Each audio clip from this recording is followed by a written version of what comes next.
with conservative political views, 51 to 45% when it comes to excellent versus poor. Yeah. And I don't think the Democrats would have expected that. I don't know, man. I didn't need a poll to know they were unwell. Just drive around and see someone wearing a mask in their car, and you know who they're voting for, and you know they're not okay. Can you tell me what a woman is? A woman? I mean, a woman is someone who identifies with femininity. So just let's pause. That's not a definition. That's like saying a cup is a thing that looks like a cup. I find it extremely disrespectful for you to say that college is a scam, not just to me, but everyone here that's also going to school. What's your favorite Charles Dickens book? That was like Push For, like I Come For, like that's like all around there. No, tell me which one? How about your favorite Jane Austen novel? Oh, I don't know who that is. All humans should have health care, regardless if what is health care? The right to see a doctor. At any time, for any reason? Yes. Paid for by somebody else? Paid by the rich. Is abortion health care? Yes. Got it. So we should pay for other people's abortions. Got it.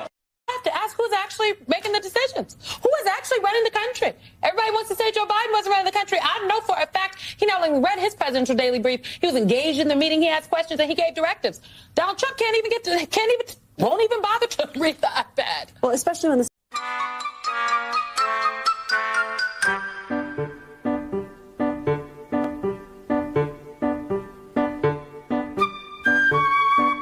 I was a federal prosecutor for 10 years. I worked with ICE agents. I worked with law enforcement agents.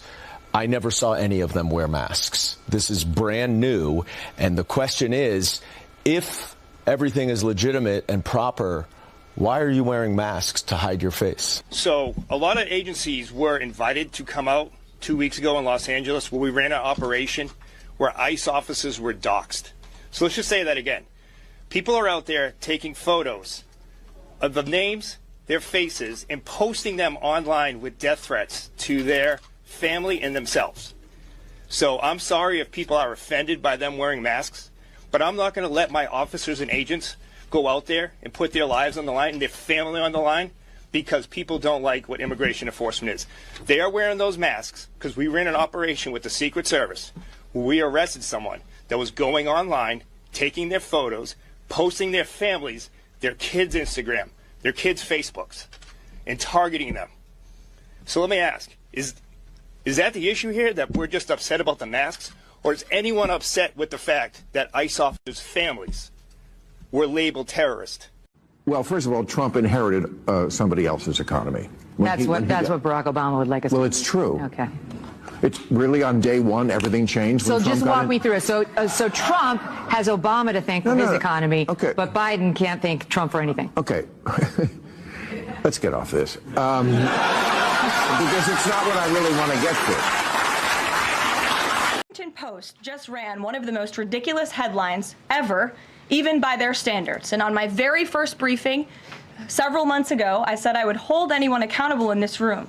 The Washington Post actually had this headline: the mysterious drop in fentanyl seizures on the U.S.-Mexico border. How is this mysterious? There is no mystery about why there is a decrease in fentanyl coming into the United States. This administration's strong border policies are the reason there has been a decrease in fentanyl trafficking. His strengthened relationship with Mexican President Sheinbaum and all of the measures he has been taking to deter illegal human and drug trafficking at our United States southern border is the reason for plummeting fentanyl seizures at the U.S. border. There is nothing mysterious about that, and we'd like to see the Washington Post update their headline accordingly. This is clearly trying to intentionally manipulate the minds of the Americans, and I think the American people understand why there's been a fentanyl drop. And our office responded to this inquiry. We provided a whole host of the reasons that fentanyl seizures at the southern border have dropped, and the Washington Post refused to run them, and that's despicable. How mad do you think President Trump is going to be when he finds out that Elon Musk said, "I'm sorry, but I just can't stand it anymore. This massive, outrageous, pork-filled congressional spending bill is a disgusting abomination. Shame on those who voted for it. You know you did wrong. You know it." Look, the president already knows where Elon Musk stood on this bill. It doesn't change the president's opinion. This is one big, beautiful bill, and he's sticking to it. Mark my words, you are going to see an exodus from Tony Blinken's State Department, and they are going to go straight into civil society jobs at Brookings, at the Atlantic Council, at CSIS, at the Council on Foreign Relations, at the Penn Biden Center, at Stanford University, and the Harvard Belfer Center, and you name it. They are all going to get their little purchase there, and they're going to take that residual influence, and they're going to be making back channel deals with NATO, with the European Union, with the governments in Brazil, in Australia, and they are going to try to do that Brazil strategy that they were able to successfully do under Brazil, and to make it so that the only platforms that are allowed to have global dominance on social media are the ones who do not allow their political enemies to have a voice. And there will be a constant fight between the Trump administration's diplomatic efforts through the government and the blob's censorship diplomatic efforts in the shadow government. If the intelligence community actually did this is an act of war against Russia. Did the American people vote to go to war with the Russian people? This thing is so serious. But look, I'm being serious. Curtis LeMay at the top of the game, and during the worst years in the Soviet Union, during the Cuban Missile Crisis, We never even conceived of going out and taking out 40% of their bombers on runways. The attack was audacious. It was brilliant. But the problem is it gets us involved in a conflict that no one in the United States wants to be part of, and it's going to make it tougher for us to break off. Whether it's true that Ukraine didn't give us a heads up and that the United States wasn't involved in the planning or execution, I don't know that. I know what the White House has said. I don't necessarily believe it. I don't know that it's not true either. But I don't understand how you could want to jail a U.S. senator because he's saying something you don't like. Because that sounds like the worst of the deep state. No, it's absolutely what he's doing over there right now is stirring it up. He's giving the Ukrainians, but it's not illegal. He's giving Ukrainians false hope. He's giving Ukrainians false hope that we're there to support them on engaging Russia in a kinetic conflict, and we are not. President Trump, so maybe he's wrong. Of President Trump. Hey, so maybe he's wrong. But what do you say? Throw him in jail. Two things ought to happen: either cancel his passport and don't let him back in the country, or put him in jail if he comes back. Lindsey Graham is stirring it up right now.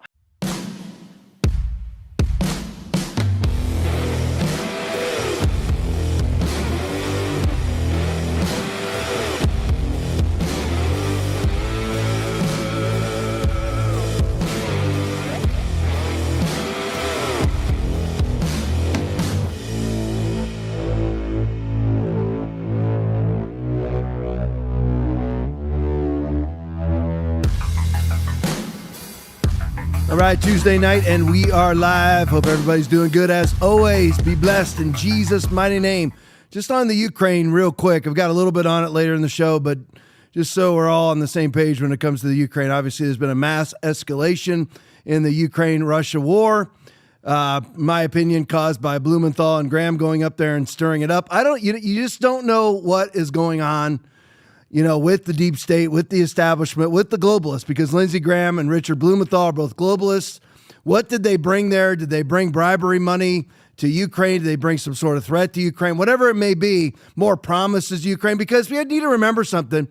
Ukraine has, I'm trying to clean this up a little bit, but Ukraine has the globalists by the cojones, because a lot of the money laundering operations have gone on from the globalists, whether you're talking about Privat Bank, Metabiota, partially owned by the Biden family, namely Hunter Biden, which it was a direct conduit to the Wuhan Institute of Virology. So you got Metabiota, you got Privat Bank, you have Burisma, which was paying Hunter Biden $83,000 a month to be an expert on a fossil fuels company's board. All of those things. You have Romney connections, Pelosi connections. You have our bioweapons labs that were there unbeknownst to any United States citizen. So Ukraine has us. Ukraine namely has the globalists. Notice that Trump has no fear of Zelensky, but whenever Zelensky comes onto American soil and he gets into the presence of somebody like Nancy Pelosi, she calls him the second coming of Winston Churchill, and even named, I think she called him like the second coming of like Francis Assisi or something like that. I can't remember, but actually called him the second coming of Winston Churchill and the second coming of a saint because she's been money laundering through Ukraine for forever. It's also the petri dish for not only bioweapons labs, but CBDC infrastructure. Most of, if not all of Ukraine is now central bank digital currency. So it's the test market for all of those things, as well as parking, again, bioweapons labs. So everything needs to be hidden and burned to the ground there. And that's no problem when you're part of the bourgeois leftist globalist elitist like Zelensky. If you go around and you see a tour of his house and his cabinet's houses, he's banned all opposition media, banned all opposition parties, banned the Russian Orthodox Church, canceled the latest rounds of election, but yet you're going there and fighting for quote unquote democracy. It's all a lie. So what of course happened was actually, as Bannon says in the pregame, was a brilliant strike. And the problem is that we are the ones who actually struck Russia. It's either us or it's MI6 or it's both. That's really it. That's who struck deep into Russia, possibly, because it depends on which source you believe, possibly eliminating 30 to 40% of their nuclear weapons delivery aircraft. Now, what does that have to do with Ukraine? Nothing. But it's very strange that they did that assault right after Graham and Blumenthal went over there, who hold the delusions of, a 30-year non-nuclear war with Russia. Therefore, they go in and eliminate their delivery systems for nuclear weapons. A 30-year non-nuclear war, bankrupting Russia and then dividing Russia into several different European countries. That's the globalist wish list. That will never happen. And the reason why they're going after Russia is because Russia refuses to capitulate. Oh, there he is. Tom's a Putin fan. It doesn't mean that you're a fan of anybody if you simply tell the truth. There are people that believe that Jesus Christ is the Son of God that are going to hell. Every demon believes that. So they're actually espousing the truth without espousing the lordship or living under the lordship or the worship. Russia refuses to bow the knee to the WEF as the globalist leftists and many in the United States have, whether it's WEF. WEF is just is sort of a mascot. It's a, kind of a flowing sort of in and out mascot for the globalist leftist bourgeois elitists coming out of Beijing, coming out of London. Beijing is like a redheaded stepchild. Sometimes they're in, sometimes they're out. Sometimes they're rebelling against the globalists. Sometimes they're in with them. Sometimes they're the Stasi for the globalists. Sometimes they're not, whatever. But anyway, so it's out of London. It's out of Glasgow. It's out of Paris, out of the United States, out of Washington, D.C., the globalist leftist bourgeois elitist. And then all that Ukraine is basically a money laundering operation, and the war is a way to cover up the money laundering operation. When you ended up in 2014 with Poroshenko in power, he had to be put out because he had to be palace couped out by Jake Sullivan, by Lindsey Graham again, and John McCain at the time. Very strange.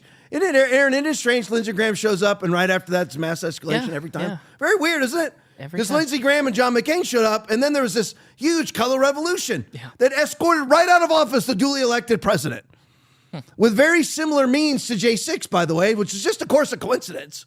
Very, very similar, just kind of reversed, but very similar. Where they warned, where you had McCain, you had Victoria Nuland, you had McCain there. Again, I thought Victoria Nuland was a Democrat and McCain was a Republican. No, they're all the same. They just wear the name Republican so we don't put a legitimate Republican in there. Remember, Lindsey Graham, Aaron pulled it up last night, his Liberty score is 43%. He votes with us 40% of the time, and with Democrats 60% of the time.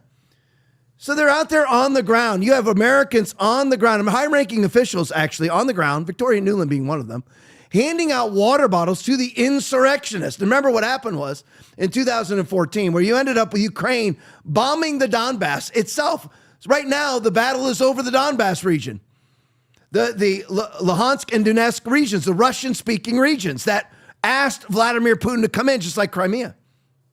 So in 2014, there it is. There we go. Aaron's the man. Aaron, if you find any pictures, you flow them through. It won't throw me off. Okay. But anyway, so we have Poroshenko in power at this time. He's not pro-Russian. He's pro not going into NATO to piss Russia off. That's what he wants. He doesn't want to actually go into NATO. So here comes Victoria Nuland, and here comes Jake Sullivan. Here comes John McCain. Here comes Hussein Obama. Here comes all of them. They're saying, you know what, we want to have basically have a color revolution. Get Poroshenko out. Put Yatsenyuk in. It's all on our phone call. It's all on the phone call with Victoria Nuland. But anyway, so they have a color revolution. Kick Poroshenko out, and then that very government starts bombing the Donbass themselves using the Azov Battalion. So just to think of the dichotomy of all this. In World War II, we had the Russians battling with us against the Nazis. Now we're battling with the Nazis against Russia. It's kind of strange, isn't there? Isn't that weird how that all works? And then they call you and I Nazis when we're against battling with the Nazis. So they cause a color revolution to unseat a duly elected president in 2014, and then that new government bombs its own territory, its Russian-speaking territory, and this goes on for years. And then in 1991, you had Herbert Walker Bush, that administration, or early on the Clinton administration, tell the Russian leadership, we will not advance one country towards Russia. NATO will not add any countries. Since then, they've added 11. Aaron's put up the map. They've encroached all the way up to their border. So, and Russia never launched. And all we're always hearing is, this is going to spread. Next thing you know, they're going into Poland. Next thing you know, they're going into Georgia. Next thing you know, they're going into Georgia. Then they're going to march on France. Why didn't they do that since 1991? When we violated our own promise. There it is, right there. It's right there. We didn't, all those colors that you're seeing that are not gray, we promised we wouldn't do. Basically, there's some that you have to go by the color coordination. So, I mean, I don't want to go country by country. It's just simply from 1991 until now, after promising not to encroach 1 foot closer to Russia via adding countries to NATO, we've added 11. And it's all Slava Ukraine, good, Russia bad. It's wrong. They're both bad. They're both totalitarian dictatorships. Both of them are. It's like trying to decide between it's like trying to decide between Iraq and Iran in the Iraq-Iran war. I mean, it's like trying to decide between Shiite and Sunni. Which one are you going to pick? There it is right there. There's the expansion. Look at it. We promised that would not occur, and yet there it is, and it occurred. And then it's all Russia bad, Ukraine good. It's not that way. So Ukraine ends up with it right after Tricky Dicky, Saigon Blumenthal, Richard Blumenthal, and Lindsey Graham come for a visit. And then Lindsey Graham badmouths Trump on international media, saying that Trump is not the one with all the cards. We have cards in the Senate too. No, you don't. You have nothing. No, you have nothing, Lindsey. But anyway, he, in my opinion, instigates this insurgency into Russia, where they have drone strikes inside of Russia. They actually had vehicles already inside of Russia with drones on the inside of them, and they bombed a very strategically important bridge and eliminated somewhere between 20 and 30%, maybe up to 40% of their aircraft their nuclear weapon, nuclear missile delivery or nuclear bomb delivery aircraft. So there's this massive escalation, and those nuclear delivery aircraft have nothing to do with the Ukraine war because wouldn't be used in the Ukraine war. They're not needed. Russia can reach Ukraine with ICBMs, so they don't need their aircraft. They can eliminate Ukraine from existence in about 8 minutes. That's the end of it. It's just so everybody knows, these idiots on the screen right here, these are people that are stupid. Remember, leave that up there. That's a good one. Just for a minute. These people are stupid. What they honestly believe, because the fear of the Lord is the beginning of wisdom and knowledge of the Holy One is understand. If you don't fear, the fear of the Lord means you're afraid of going to hell. Do not fear those who kill the body but cannot kill the soul, but rather fear him who's able to destroy both soul and body in hell. Respectively, that's Proverbs 9:10 and Matthew 10:28. These people don't have any of that. You have a man in the middle who plays the piano with his penis. And then you have two globalist, leftist, bourgeois elitists, anal puppets. That's who those guys are. So they have no fear of God. They don't understand that you will not, I'm talking about them, you will not survive a nuclear war. They really honestly do not understand that because they do not have wisdom. The fear of the Lord is the beginning of wisdom. So if you don't have the fear of the Lord, you don't even have the beginning ingredients of being smart without that. They don't. You have Lindsey Graham, who's lived as a bachelor his whole life, right? But anyway, so they're over instigating war because the actions that were taken by Ukraine have nothing to do with the current strategic war situation that's going on in Ukraine by taking out those aircraft. They would allegedly benefit, taking out those aircraft would allegedly benefit NATO, not Ukraine. And somehow these two idiots show up over there and 30% of Russia's nuclear delivery aircraft are eliminated. That's kind of weird, isn't it? And remember, they're representing the bourgeois, leftist, globalist, elitists, the NATOs of the world, the EUs of the world. And by the way, let me just, while this picture's up, here they are in downtown Kyiv. How is this a war? I mean, could you just hang out in downtown Berlin in World War II? Or downtown London in World War II? A lot of London was rubble. I mean, you couldn't just hang around. You had to be very wary of aircraft strafing and bombing when you were in London in World War II. That's London. Here we are in Kyiv, completely safe. You have Volodymyr Zelensky can Travel the globe without ever worrying about ever being shot down. Putin, on the other hand, was 2 weeks ago, was in his own helicopter, flying over some of the battle areas, and several Ukrainian drone strikes, attacked his helicopter. And then Russia escalated and then it's calmed down. And then Lindsey Graham and Richard Blumenthal show up over there, and now it escalates again, as if they don't want peace, because what they really want is this 30-year war. Why would they want a 30-year war? Because they want to defang Russia or bankrupt Russia? No, that's what they will say. But what they want is all of that money going into the military-industrial complex, which then goes into NGOs, which pays them personally. That's what they want, because the love of money is the root of all evil. So that's what's going on in Ukraine. And I just had to cover it because I might not get to it. Who knows? And it's already 9:21. So anyway, let's go to the big, beautiful bill again. You're like, Tom, we've already talked about that ad nauseum. Well, the title of the show, I forgot to send it in to Aaron before the show, but the title of the show you'll see afterwards is Elon versus Trump. Elon versus Trump, ? And by the way, let me just state for the record, Elon is tactically correct unless Trump is thinking something that we don't know. Here it is. I'm sorry, but I just can't stand it anymore. Listen, who we had. Could everybody agree this is the smartest man on the planet? I don't care about the one who has the highest IQ. This guy, occasionally you'll see the videos, this guy with the highest IQ in the world. I'm like unimpressed. And by the way, what's he ever accomplished? Nothing. Here's the smartest man in the world is Elon Musk. And listen, again, Twitter is not good. Okay. I love Twitter. I mean, I love being on Twitter, but it's not fair to people like you and me. It's run by Linda Yaccarino. So, I mean, Linda Yaccarino is the one who created Peacock from NBC. So she is talk about a globalist leftist, WEF attending globalist leftist bourgeois elitist. So, there's pluses and minuses to what Elon does. Elon was a liberal up till 2 years ago. A traditional liberal, not a leftist, a liberal. So I'm not lock, stock, and barrel into Elon, but remember the reason why he was brought in was for the Department of Government Efficiency. It's not good that right now we've lost Elon. Yeah, that's not good, folks. Elon should be very excited about the big, beautiful bill, because as Elon said, it's either big or it's beautiful. It can't be both. So if it's big, it cannot be beautiful. It can only be big. It can only be beautiful if it's not big. And he's right, by the way, because this adds trillions of dollars to debt. It doesn't matter. Well, Russ Vought came out and was talking to one of the talking head shows. And he says that this is going to eliminate $1.5 trillion of debt in the next 10 years. How are you even going to control that if Hakeem Jeffries is running the House in 2 years?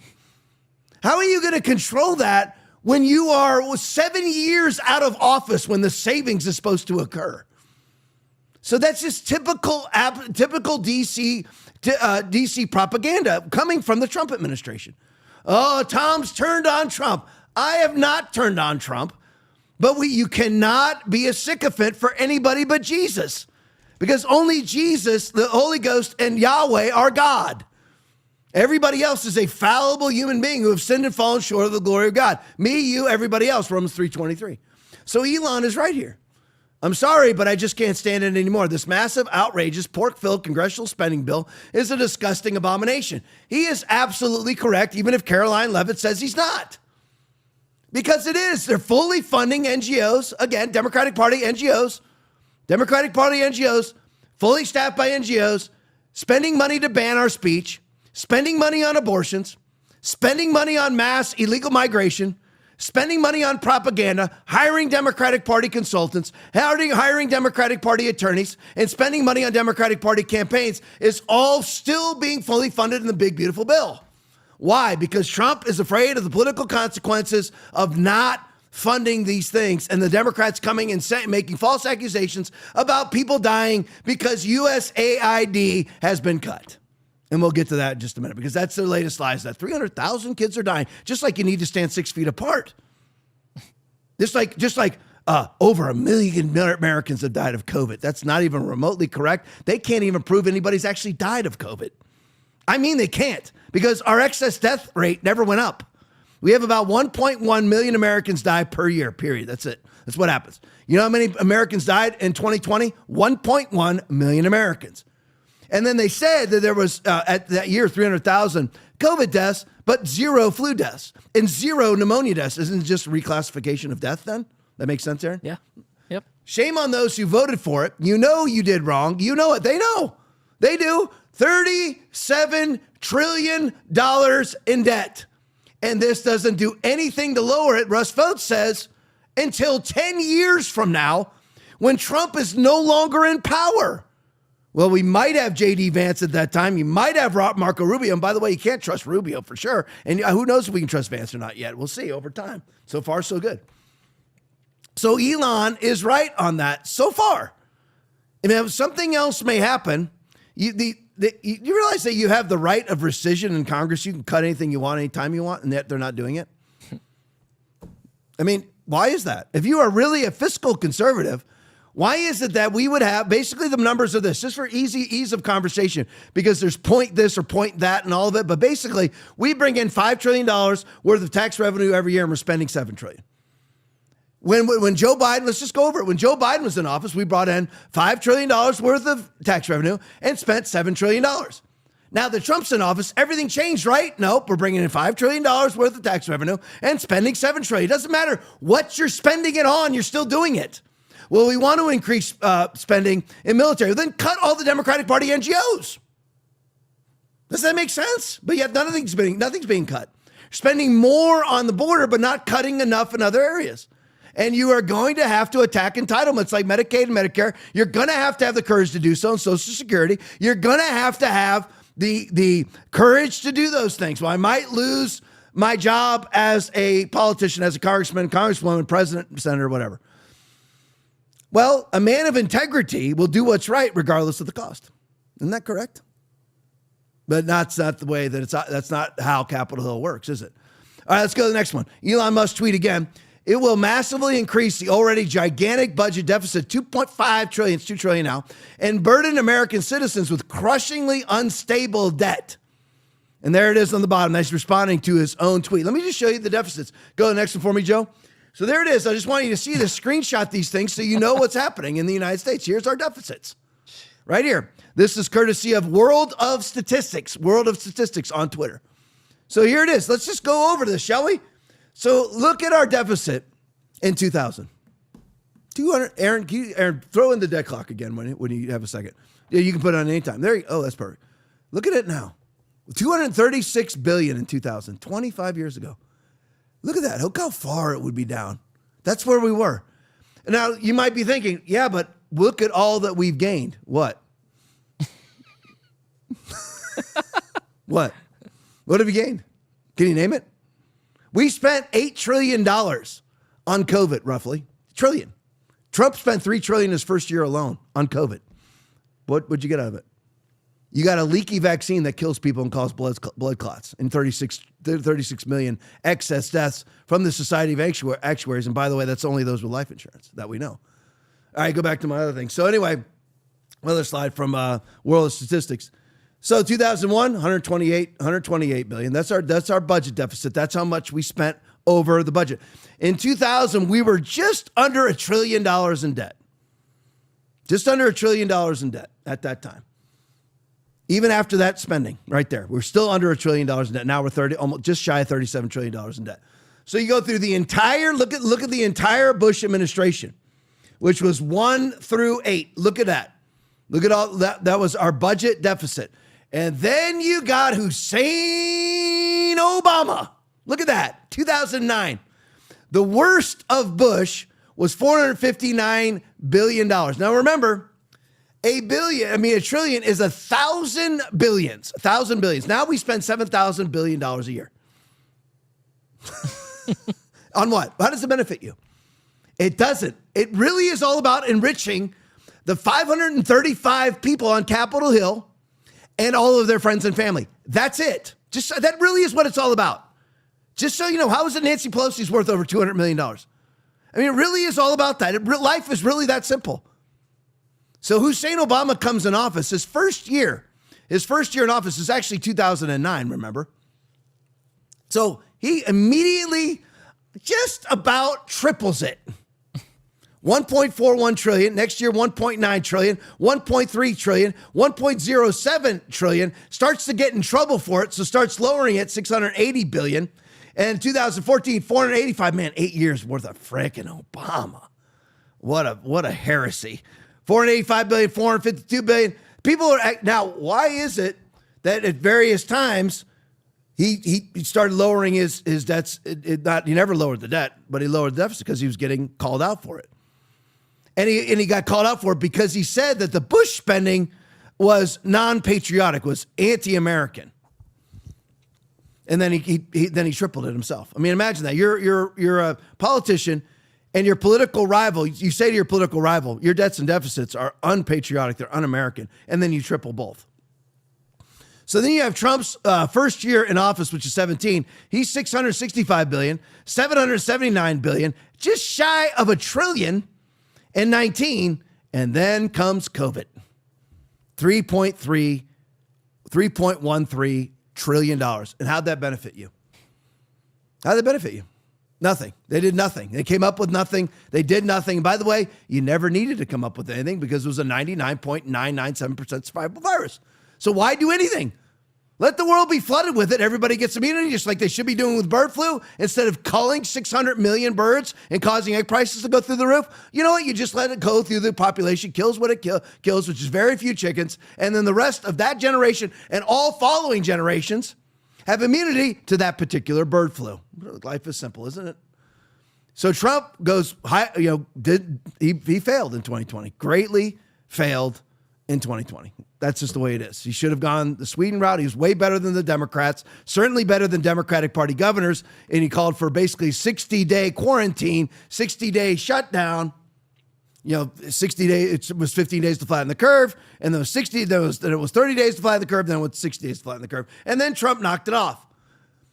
But it's still not advocating vaccines anymore, but advocated vaccines really up till about halfway through the last election cycle.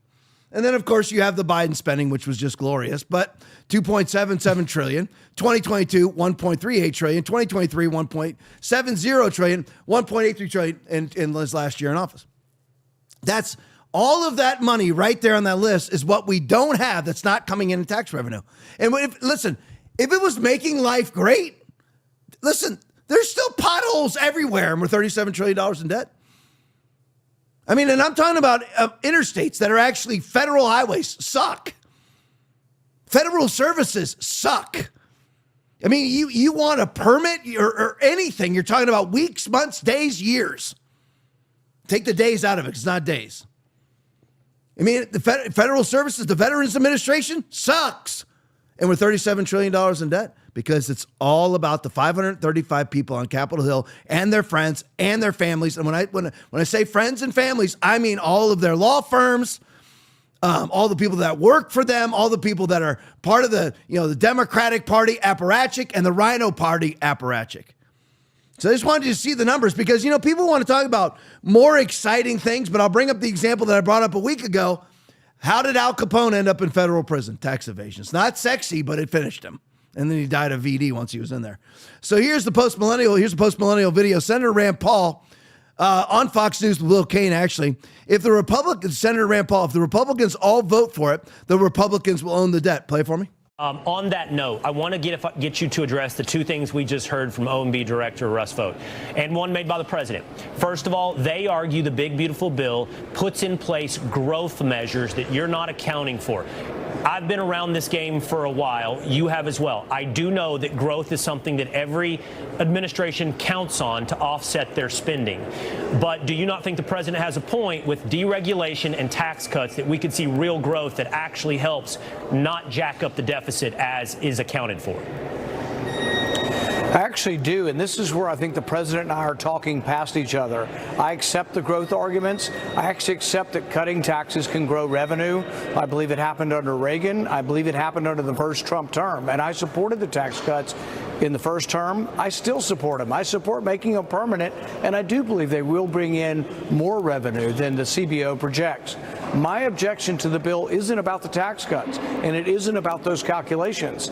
My objection to the bill is they're going to raise the debt ceiling more than they ever have, $5 trillion, and that this will be the largest increase in the debt ceiling ever. And if the Republicans all vote for it, the Republicans will own the debt. They will lose their high moral ground. We will no longer be the party that can say, look at the Democrats. They're the ones, foisting the debt on our country. We're drowning in a sea of debt caused by Democrats, which has largely been true.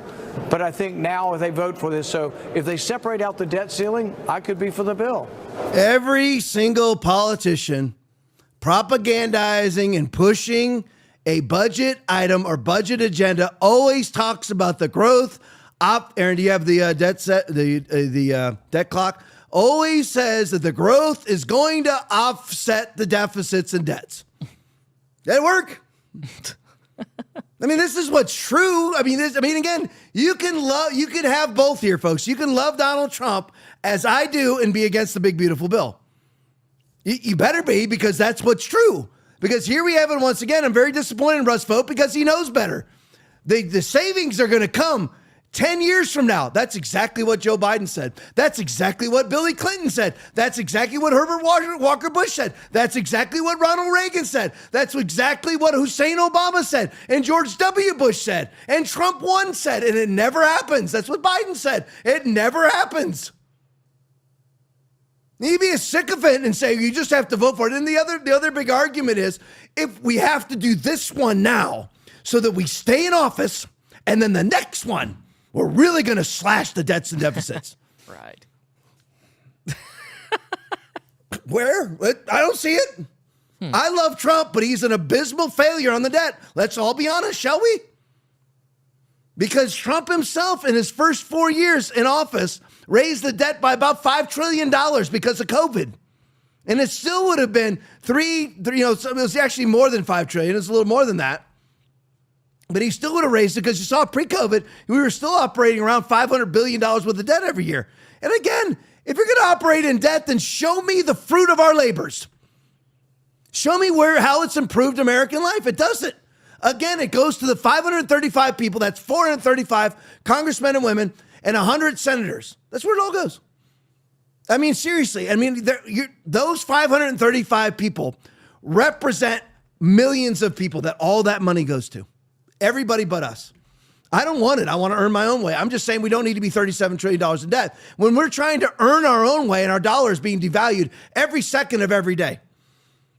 Do you just count it right now? If you count the next, it's real easy because we're at 36 trillion, 933 billion, 590 million. You just went to 591 million. You just count it right now. 19 seconds, or actually about 17 seconds from right now, you're going to see that turn into a 2. You just watch it right now. Look at it. It's going to turn into a 2 in about the next 10 seconds from right now. And here we go. 9, 8. Here goes 9. And there's we just spent another $1 million.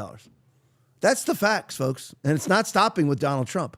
Doge clock is a complete farce because they're spending all the Doge money again. So every single time they say that the growth is going to offset the spending. First of all, we don't need it to offset crap.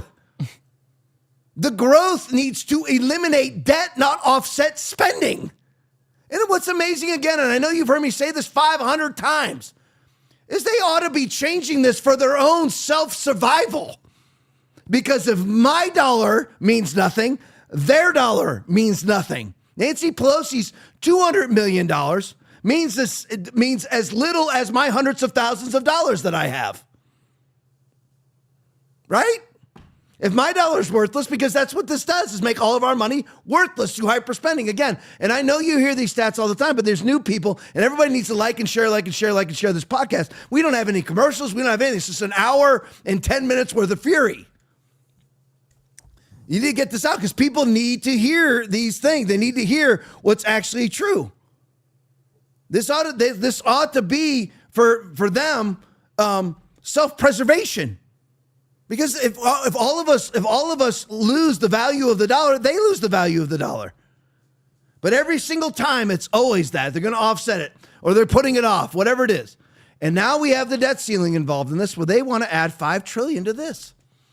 So it'll go to $42 trillion. How are you conservative? And again, help me understand. Maybe you can give me an answer in the chat. I'm right at the bottom of the chat. Last person that posted anything was producer Aaron. What have we got from this? What? We cured cancer? No. Have we cured hemorrhoids? No. What have we gotten out of it? Nothing. You got a free car, right? What did I get? You got a free car, right? I got no free nothing. No? Oh, okay. I couldn't even get FEMA to pick up trash. Oh, right. So, I mean, I got nothing. I mean, so what do we have? Nothing. Absolutely nothing. We have the worst veteran administration that's ever existed. Getting better now under Trump, but it's still horrible. I mean, whatever you want to name, it's horrible. Try to get a federal permit to drill for oil. Okay, you're going to wait for a decade and a half. Anything and everything. Nothing works well. We have 300,000 federal buildings around the United States of America. That's 300,000, by the way. I'm not overstating it. That's an absolute fact. For what? How's that benefited you?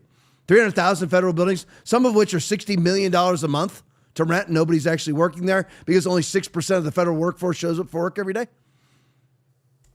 But don't worry, because the 535 people, senators and congressmen in office on Capitol Hill are all getting rich. With the exception of, like I said, out of that 535, about 10 of them are good people. That's about it.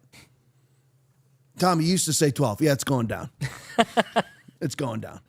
So anyway, that's where we're at. Go to the next one for me. From Adam Hughes, White House only asking for $9.4 billion in Doge cuts. Oh. Trump. Well, it's not good, folks. It's not good. Great on the border. Great on many things. I love Trump, my favorite president of all time. Voted for him 3 times. If somehow we figure out a way for him to run in 2028, I'll vote for him again. But I'm just telling you, not good. What are we going to say? Great job, and this is all 4D chess? Aaron, put the clock back up. Not 4D chess unless this goes down. It never has. Never gone down one bit under Donald Trump. Not one freaking bit. Not one bit. And everyone's worried about nuclear war. You might want to worry about this. Yeah. You're talking about nuclear financial war. All right, go back to my Adam Hughes. So White House is only asking for $9.4 billion in Doge cuts out of the alleged $500 billion that they've at least. It's weird because the Doge clock was $500 billion, and Elon claims between $160 and $200 billion, but whatever. So let's make it low. $200 billion that Elon claims that they've cut, which he's right. Now they're only asking. They're gonna claw back $190 billion of the $200 billion that they've cut. This is under Donald J. Trump. He's pimping the bill. White House to ask Congress to codify Doge cuts to USAID and public broadcasting in rescission package until the midterms. Every rescission package can be passed without a single Democrat vote. In other words, you can rescission. I don't know the singular version of the word rescission, but you can cut. I'll just use the word cut. You can cut anything you want. And there's not a freaking thing they can do about it because you actually, when Donald Trump cuts like USAID through an EO, that gets challenged in court. It shouldn't be because he has executive authority to do so, but there ain't nothing they can do if pretend Christian Mike Johnson does it through rescission package. You can cut anything you want from Congress because Congress owns the purse. But they don't ever do it because they're not Republicans. They're not conservatives. Mike Johnson owns that seat out of Louisiana, so a real conservative doesn't take it. He's saving the seat like you save a seat in a movie theater. He saves it with his own butt so nobody else sits in it. Rescind. Thanks, Aaron. I knew Aaron was typing away over there. Let me go back. Until the midterms, every rescission package can be passed without a single Democrat vote. Reagan, because all you have to have simple majority to rescind. Reagan sent 600 rescission proposals to Congress, proposing $283 billion. That's when we really had no debt. Few $1 billion in debt. Reagan wanted it all gone. So credit to Reagan on that, although he never got it done. And Reagan spent a lot too, cut a lot of taxes, spent a lot of money, and didn't balance the cuts with the spending. In budget cuts, Congress only passed $48 billion of those cuts under Ronald Reagan. Hopefully, Trump plans many more rescission packages. Hopefully, he does. Maybe that's the plan. Listen, I'm going to show you positive stuff in a minute. Positive stuff about about inflation under Donald Trump, which is fantastic. He's doing great. Terrible on the debt, though. The only problem with the debt is it the iceberg? Where you've got the Titanic's great. It's painted great. It's got a great crew, great food, great music, great entertainment, but there's an iceberg. Is that really symbolic? Trump's doing great on the border, great in foreign policy, great with treaties, great on inflation, great with new jobs. I mean, great with the military. Great. Really awesome. If he deals with the debt, he's the greatest president of all time. If he lowers the debts and deficits, he legitimately lowers them. Not Potomac two-step lowering them, where you're lowering the rate of increase. We're lowering the debt. We're lowering the deficit. Last year, it was $2.8 trillion. And this year, it's $2.9 trillion. How did you lower it then? Oh, we didn't really lower the bottom line. We lowered the rate of increase. That's how Potomac two-step works. That's Washington, D.C. That's establishment swamp, Washington, D.C. All right, go to the next one for me. Nick Sorter tweet. Here's the trick that the GOP is playing. House GOP is a brilliant tweet. This is brilliant. Literally high IQ brilliant. House GOP is hoping they can stall and delay DOGE cuts until they lose the House in 2026. Tom, you telling me they want to lose? Look at me now. Yes. And when have they ever been successful? How good did Paul Ryan do with his majority? He purposely lost it. Remember, he actually resigned. He purposely lose because they are actually activists for the Democrats. I'm not kidding you. It is that way. Paul Ryan is married to an absolute Democratic Party acolyte. How could you, if you really believed in conservatism, you marry a leftist? How would that even remotely work when those are your convictions? That's what Mike Johnson is exactly like Paul Ryan. He couldn't have bent over any faster for all the Biden spending packages. Couldn't have bent over any faster. He doesn't just bend over. He grabs his ankles. He doesn't even grab his ankles. He grabs the bottom of his feet. That's Mike Johnson. Then they're hoping to lose in 2026, so they get to be the loyal opposition and give sound bites. Oh, we hate this. We're totally against this. It's just like that. How many times did they vote to rescind? I'm glad you gave me that word, Aaron. Rescind Obamacare. Mm-hmm. How many times? They kept voting for it when they didn't have the votes to actually rescind it. Remember? And then when they finally did, John McCain was the deciding vote and voted to keep it. I think it was 8 times they voted to get rid of Obamacare, to take it down, when they knew that they didn't have the votes to do it. So they kept voting for it because they knew they couldn't take it down. And then when they could take it down, they left up because they're actually Democrats. I'm not saying that they're weak Republicans. I'm saying that they are actually Democrats. We really are. That's who they're comfortable with. That way, going back to Nick Sortor, that way they can say, look, the Democrats are blocking us from DOGE cuts. Do you see it? Do you see it? Literally, they are blocking DOGE cuts themselves, but they want to lose, so they say that so they can say Democrats are doing it. Yep.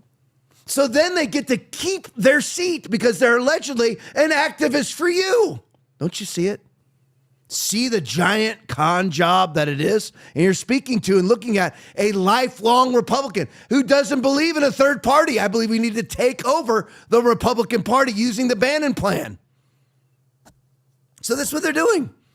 They're purposely losing so that their party, the Republicans are purposely losing so that their party, which is actually the Democratic Party, will be in power, and they'll get to fraudulently keep their seats by acting like our warriors in Washington, D.C. advocating for us.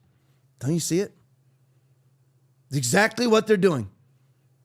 They want to lose to their party, which is actually the Democrats, so that when the Democrats are in power, which is actually that's the Republicans' actual party, they get to keep their seats as Republicans, holding those seats hostage from real conservatives.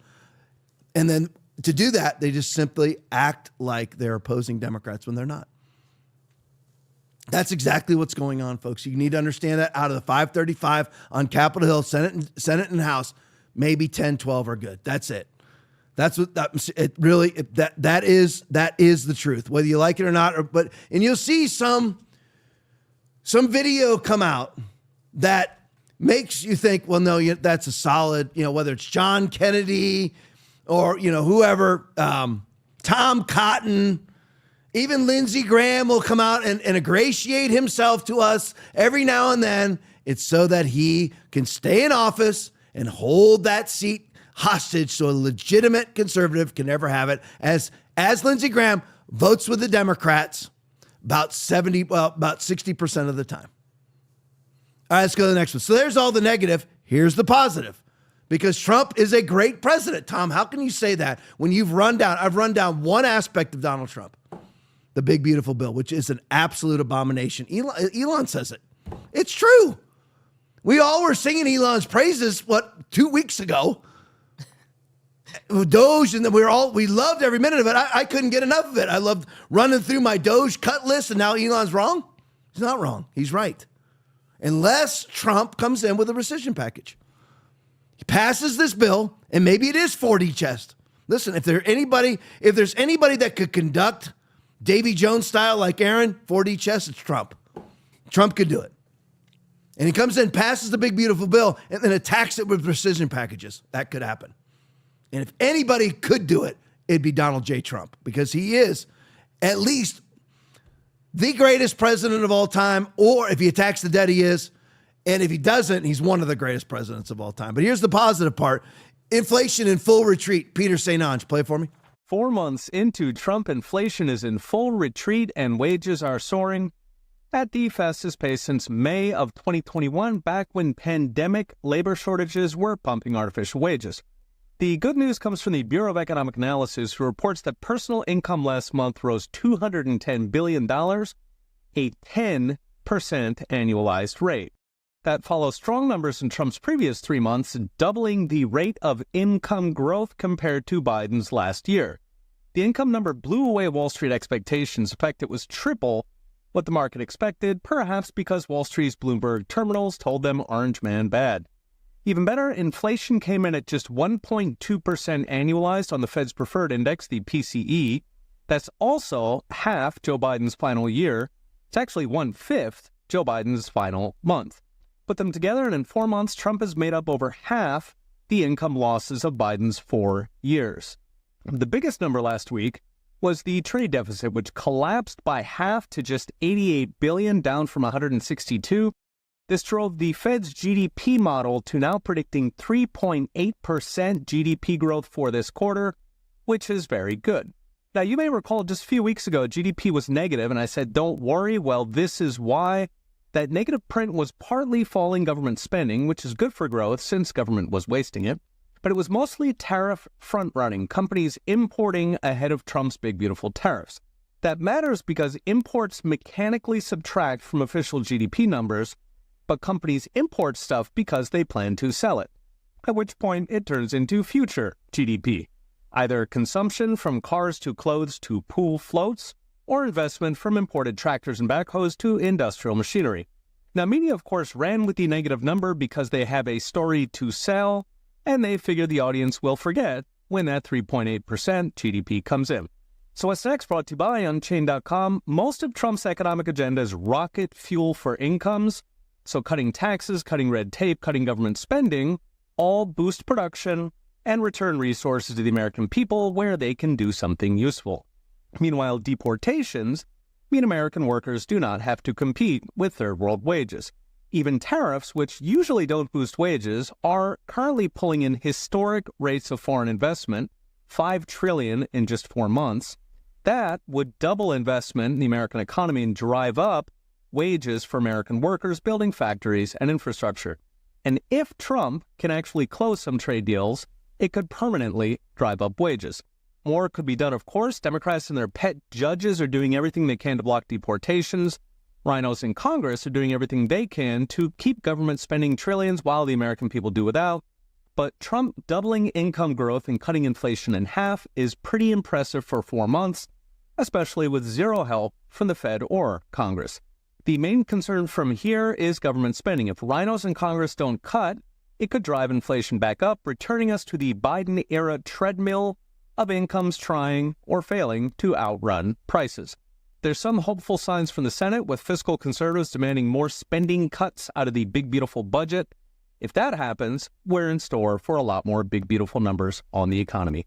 A new episode of the... So there you go. Now, a couple of things to mention. One thing not to forget, Trump has secured $14 trillion worth of foreign and domestic investment into the United States economy through whether it's fossil fuels, AI chips, server farms, everything else. So tons and tons and tons. He's only just begun. That's in his first quarter. First quarter of his second administration. So what will he secure by the end of this year? Who knows? Maybe another $10 trillion, which will offset debts and deficits over a period of time if they regulate government spending. The other thing to remember is, even with all of this and my own negativity, because you have to be negative. You have to talk. If reality and truth is negative, you have to say it. But in Trump's first quarter, he did cut government spending for the first time in recent history. That is the truth. So, maybe there's rescission strategies coming up after the big, beautiful bill gets passed, with some other rescissions coming out of Congress and the Senate when it gets passed, or the senators or congressmen demanding rescissions prior to it passing. So that's the whole thing. So we just don't know. And Trump's credit, government spending is down right now for the first time in recent history. That's the truth. Income growth best since May of 2021. Inflation at 1.2%, which is 1/5 of where Biden was at when he left office. So listen, he's doing great. I mean, literally, you're looking at a B+, A-, really. And the only reason why it's not an A+ is because of debts and deficits, the big, beautiful bill. And trade deficit down from $170 billion to $88 billion in the first quarter. People don't accomplish, please understand something. People don't accomplish that in 2 terms. Trump's done it in 30 days? So, amazing things. Absolutely amazing things. Another amazing thing, at the border, Gabriel video, Trump on fire, no more NGOs at the border. Play for me. They are gone. Brought you guys a few weeks ago out here, showcased all of this, how they were still going against President Trump's orders. This is all gone, guys. This is all gone. All that's left of them here is this, their little logo, Los Samaritanos. Told you we were coming for you. So just a few weeks ago, I brought you guys out. He had the NGO, No More Deaths, and Los Samaritanos singing Kumbaya, burning fire with illegal criminal aliens being brought across, incentivized, and having them wait here for Border Patrol while other individuals were trekking and running across the other side. That is now gone, and we told them, Tom Homan's coming for you. You're on notice, Pastor Ray. Tom Homan is coming for you, bro. Okay, I'll receive him. Okay. Look at this. There's a pastor enabling people to commit felonies. Great job, Pastor. Hey, Aaron, one more time with the debt clock. Let me just show you this now. What matters, I see, there's I don't know how many different opinions there are, in the chat or whatever, or whoever's watching, different opinions. All that will matter is, does this go down? That's all that matters. If you're saying that Trump has a 4D plan, 4D chess, I'm not putting that past Donald Trump. He's brilliant. He honestly could do it through rescission packages after the BBB is passed. But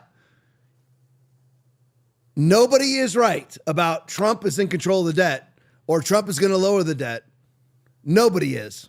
Or that growth is going to offset spending at debts and deficit spending.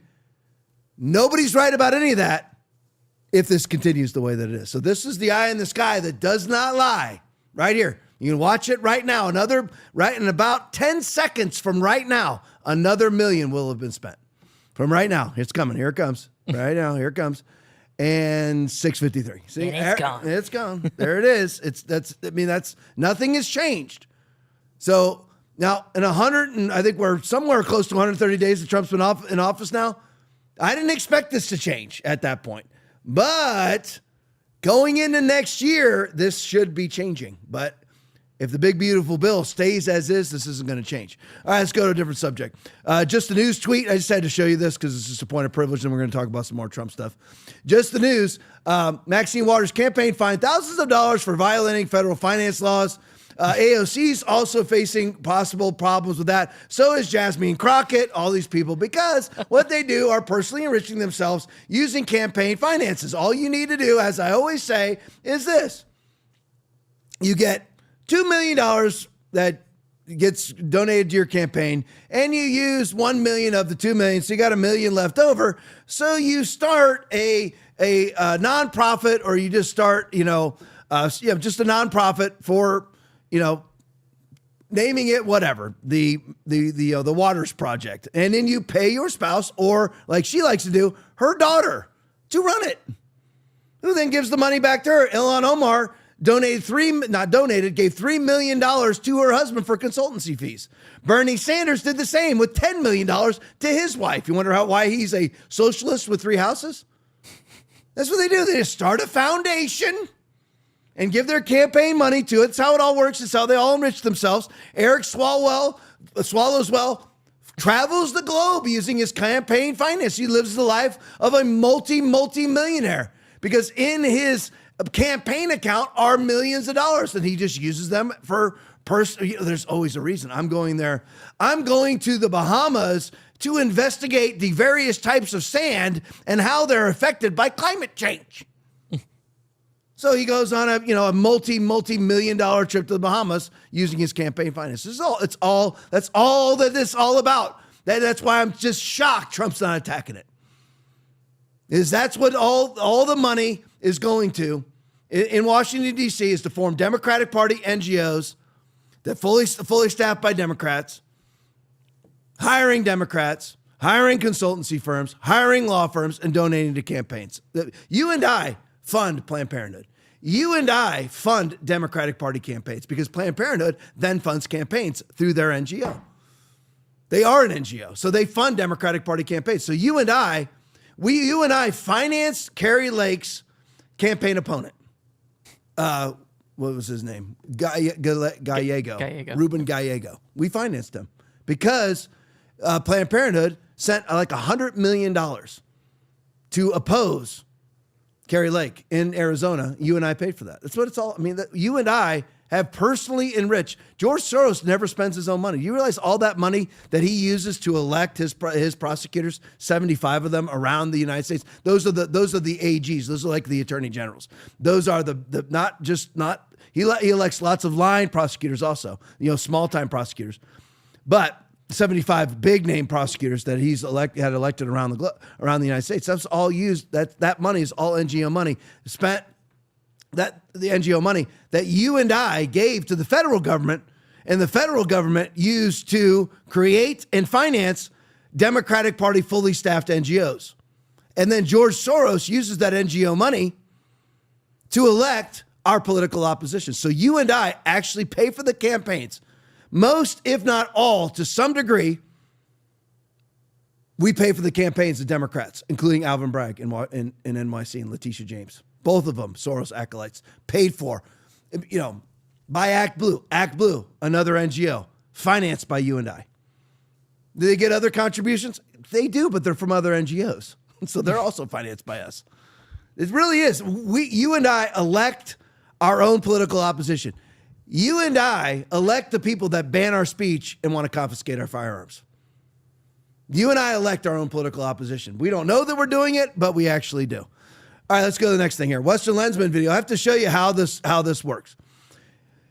This is New York Times, PBS. This is this guy here side by side. The guy there, the white guy with the glasses, this guy is David Brooks. He is the conservative on the New York Times PBS show. David Brooks is his name. And he likens Elon Musk to Pol Pot, Mao, and Stalin. Play it for me. And so there's folks at Boston University who count how many people have died because of what Doge did at USAID. And USAID was a very ill-managed organization. That's true. But according to the Boston University folks, so far 55,000 adults have died of AIDS in the 4 months since Trump was elected. 6,000 children are dead because of what Doge did. That's just PEPFAR, the HIV. You add them all up, That's 300,000 dead, and we're 4 months in. Now, you accumulate that over 4 years, the number of dead grows very high. There are mass murderers in the world, Pol Pot, Mao Zedong, Stalin. We don't have anybody on the list from America. And I don't think it's the same as committing the kind of genocide they did.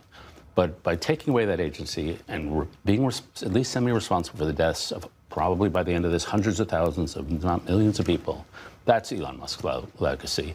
And the people who work at Tesla and SpaceX, I don't think what Elon Musk did was, Aaron, can you leave his pickup for me and side by side at some point here? I don't care what he looks like. It doesn't matter what position he's frozen. That's fine what you got right there. But anyway, I'm not saying that he's like these people, that that Elon Musk's atrocities are like these people, but he's just like these people.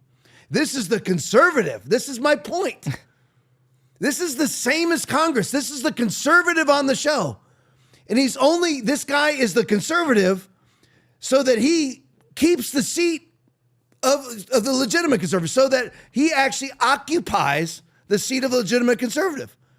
So they just name somebody who's obviously a bourgeois, leftist, globalist, elitist Democrat. They name him Republican so that they can say that so that the show has a designated Republican seat. Put Dave Brooks there so that we don't have to have a legitimate conservative. That's exactly what's going on Capitol Hill at the 535. 100 seats in the Senate, 435 seats in Congress. Put fake Republicans in legitimate conservative seats. What I mean by legitimate conservative seats is this. There's no way a Democrat gets elected right here. There's no way that anybody unseats Greg Steube. And Greg Steube is our congressman. We've had him on the podcast. And it seems to be legit, like a legit conservative. He votes against keeping his own job. Like, he votes hardcore. He votes as he should vote. But anyway, there's no way a Democrat gets elected. So what you do is you get a Dave Brooks who campaigns locally as a conservative and then legislates as a Democrat. That's what they always do. And again, out of the 535, basically 525 of them do just that. Well, that's not right, because that includes Democrats. Most Republicans campaign as a Republican, campaign as a conservative, then legislate as a Democrat. It's the same thing on these talking head shows. Anna Navarro on The View is supposed to be a Republican. What's her name, Aaron? Alyssa Farah? Is that the other? Alyssa Farah is supposed to be a Republican on The View. They don't say one Republican thing, but they're just like Lindsey Graham, who only votes for Republican legislation, Republican initiatives, 43% of the time. 43% of the time. Mike Lee, 93% of the time. So you put a guy on like this who is a Republican, so because you have to have a Republican position on the show, so put a fake one in there, so you don't have to put a real one on there.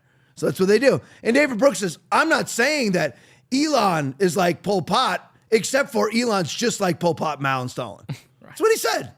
So go to the next Inform Me Insurrection Barbie tweet.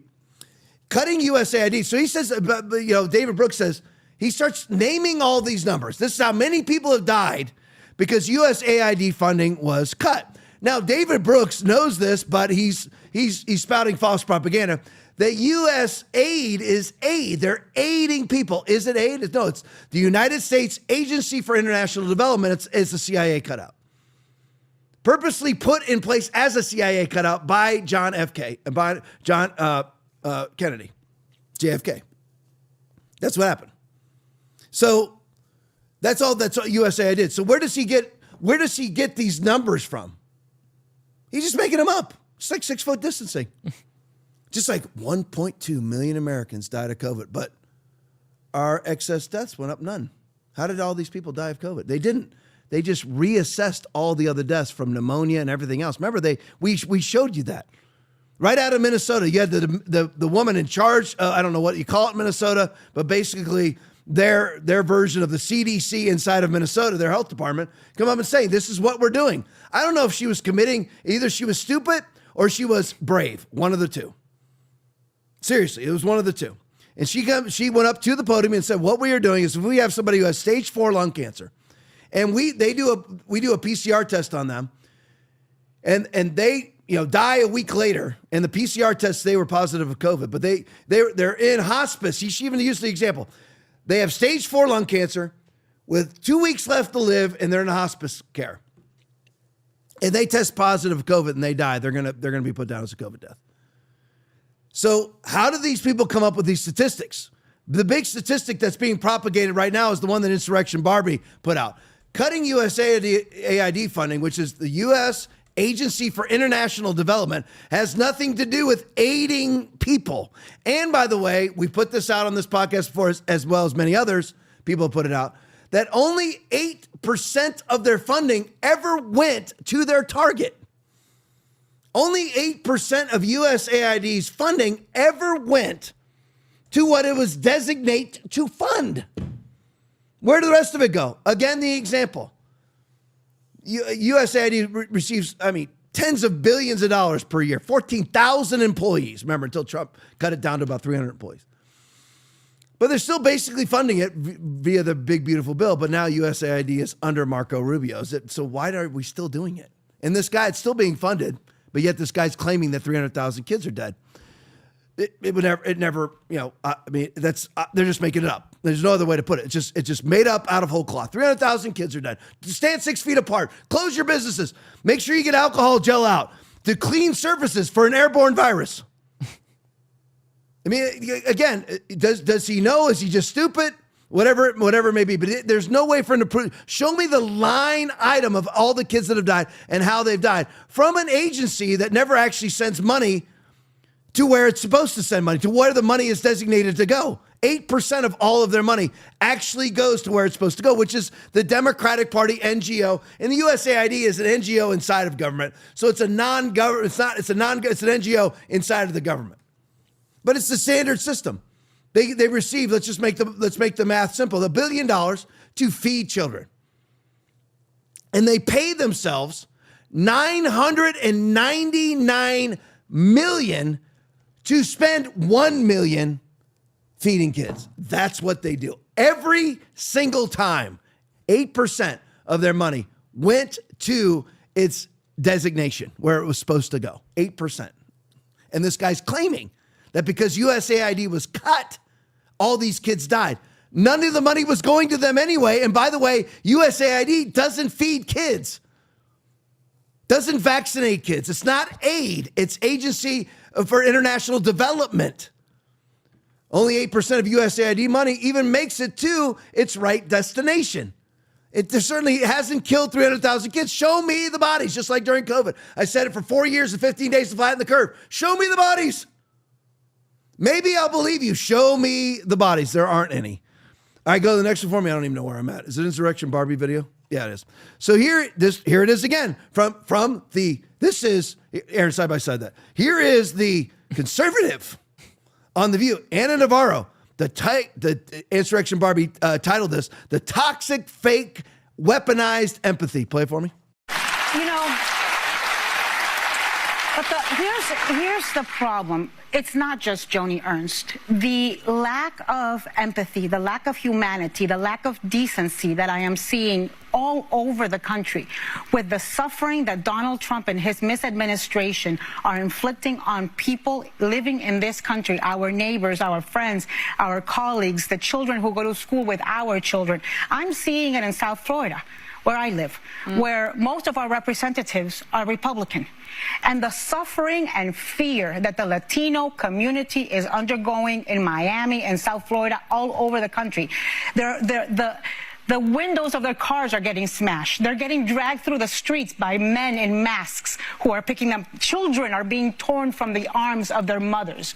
And this is happening, and our Republican congresspeople aren't saying a damn thing because they are more scared of Trump right now than they are scared of losing their seats. And that has got to change because we have no guardrails right now. We have no checks and balances. There is no oversight. If we want that to change, as you always say, it is on us. And we can change it by making sure that there are Democrats elected next year so that there is some guardrail and some oversight. Because at the same time that they are dragging Latinos all over the streets of America and treating them worse than we would allow animals to be treated in this country, he's opening up the doors and sending a U.S. taxpayer-funded plane to go pick up white Afrikaners fleeing from a non-existent genocide.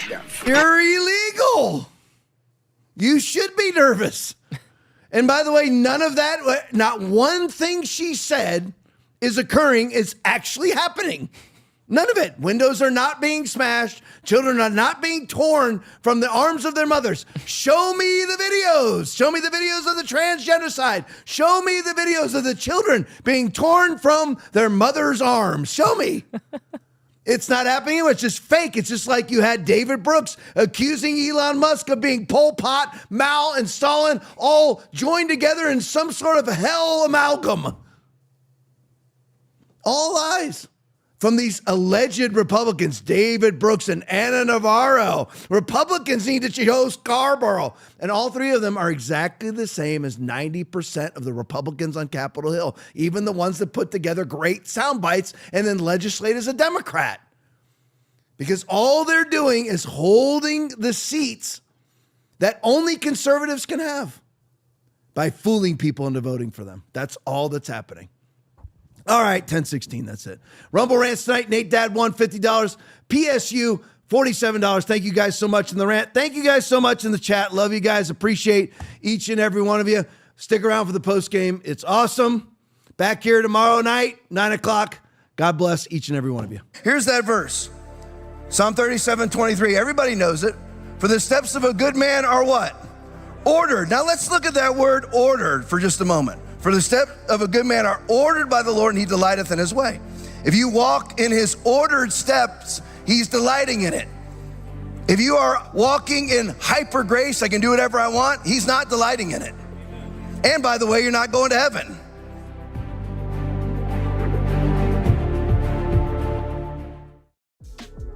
Have you ever had a question you were too afraid to ask? Or a thought you knew everyone was thinking but no one dared to say out loud? Welcome to the Hope Hotline, where nothing's off limits and we say what others won't. Real talk, raw truth, your questions finally answered. Thanks for watching the Tom Laipply podcast. We appreciate your support. As a special thank you, when you donate $25 or more, you will get a free TLP koozie. Enjoy your favorite cold drink while tuning in to our latest takes on current events. Your support keeps us going. Donate now to claim yours. We want to make sure that people can discern the truth from the misinformation. And we want to make sure that everyone understands that no one's safe till everyone's safe. No one is safe. No one is safe. No one is safe. No one is safe. No one is safe. Nobody's safe. No one is safe. Nobody is safe. This is a post 9/11 axiom. Safer, but not yet safe. No one is safe. No one is safe. No one is safe. No one is safe from COVID-19 until everyone is safe. If the whole world isn't safe, none of us are safe. No one is safe. No one is safe. Nobody is safe until we're all safe. Health experts have been saying nobody is safe. Nobody is safe until everybody is safe. Nobody is safe. The science is clear. None of us are safe. There is no safety. No one is safe. No one is safe. No one is safe. No one is safe until everyone is safe. No one's safe. Nobody is safe. Nobody's safe. No one's safe. We'll never be safe until we're all safe. We are never going to be safe. 99.5% of people are safe and will survive COVID-19.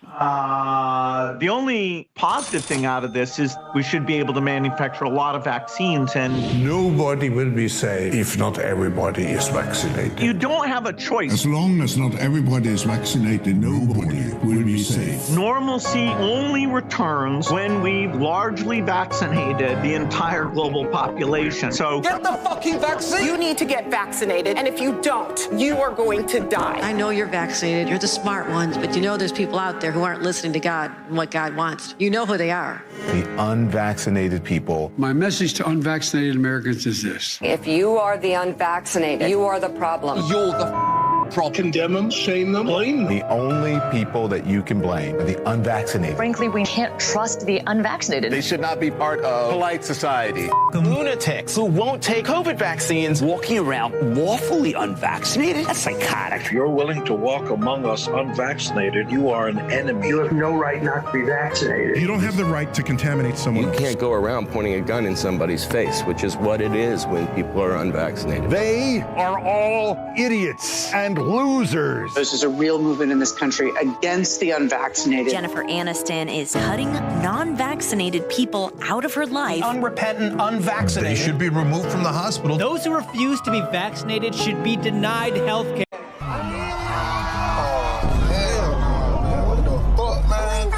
Get your ass on, boy. Get your goddamn. She was a fairy. Yeah, yeah. She was a fairy.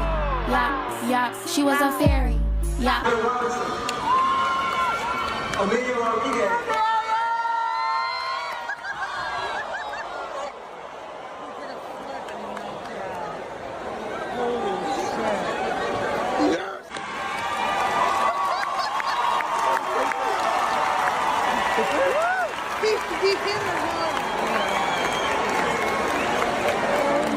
Welcome to Obama Tapped My Phone Island. Population? President Trump. The White House saying the president has no regrets about his fact-free claim that then-President Obama tapped his phone last year, even though just about everyone else in the city in the know or with the power to investigate the claim says it's not true or that they've seen nothing that can support the accusation. Manafort under surveillance. CNN has learned that investigators wiretapped former Trump campaign chairman Paul Manafort under secret court order, both before and after the 2016 election. And that surveillance continued into this year, including a period when Manafort wasn't working for the campaign, but was known to talk with President Donald Trump.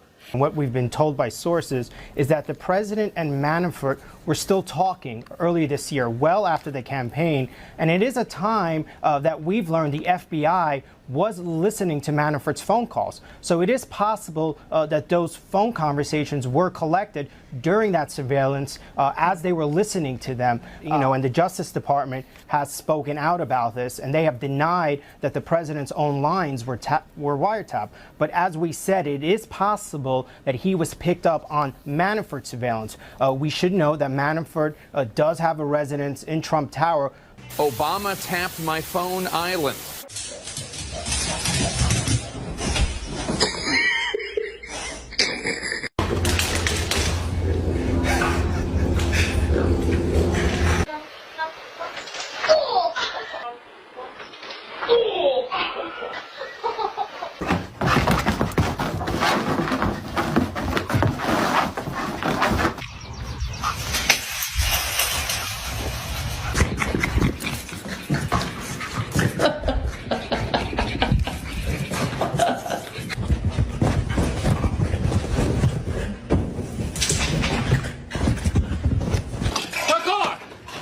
Extreme! Parkour! Parkour!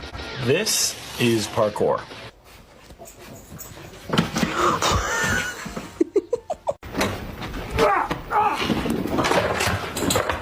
Parkour! Oh my.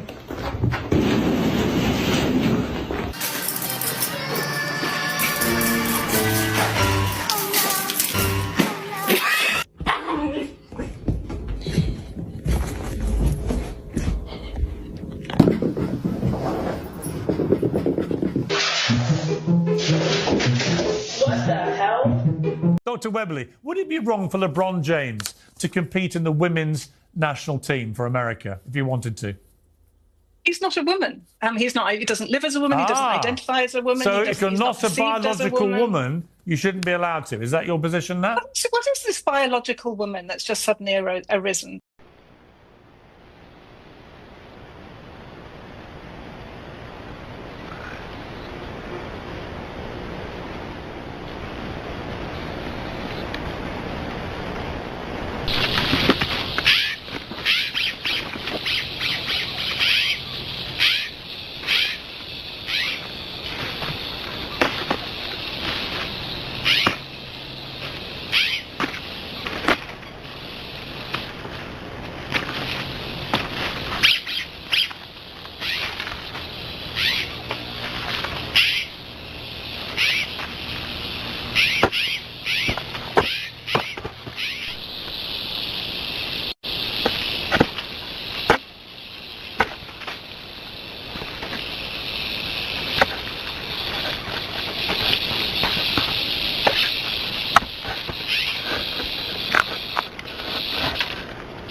Can you smile? Paul, let me see you smile. Smile, Bill. Smile. All right. Let me get a smile. Ready? 1, 2, 3. Cheese. Big smile, Holly. A good girl. Smile. Mercedes, show everyone how you smile. Thank you. Thank you for this smile. Buddy. Smile. Smile. 3, 2, 1. Cheese. Show me your teeth. Let me see them. Smile. Say cheese. Cheese. Smile. Smile. Smile. Grace, you smiling? You smiling? No. So pretty. You should, I think in your case, you should either compete against male pickleball players or compete that's what you think. Or compete in but you are not everybody, Peter. Or you compete and in a I do agree that there are many who agree with you and there are many who agree with me that there is no threat. I don't know why you want to be transgender women. Sarah, why do you want to be a cheat? I mean, seriously, why do you want to be a cheat? That's what you're doing. You're cheating. Cheating? No, yes. That's very disrespectful. I think that's you know what, Dr. Webley? It really isn't. It cuts to the heart of the debate. It is cheating. It is knowingly using a superior biology from birth to beat women who are born with female bodies. It is cheating. I'm not a scientist. And it's time to call it out for what it is. And Dr. Webley, the idea you're a doctor and don't think that this is about science is breathtaking to me. Breathtaking. Of course it's about science. Being.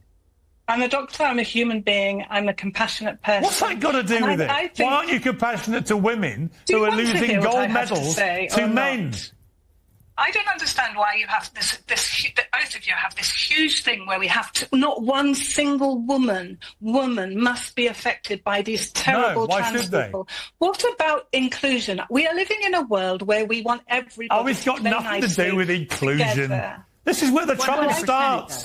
It has everything. What's inclusive about women losing to men at boxing? What's inclusive about that? Very clearly that in this panel we have 3 women and we have 1 man. You've been very clear about that. Well, you have 2 women, 1 man, and 1 trans woman. Been eating all over town. Now when I look down, can't see my feet.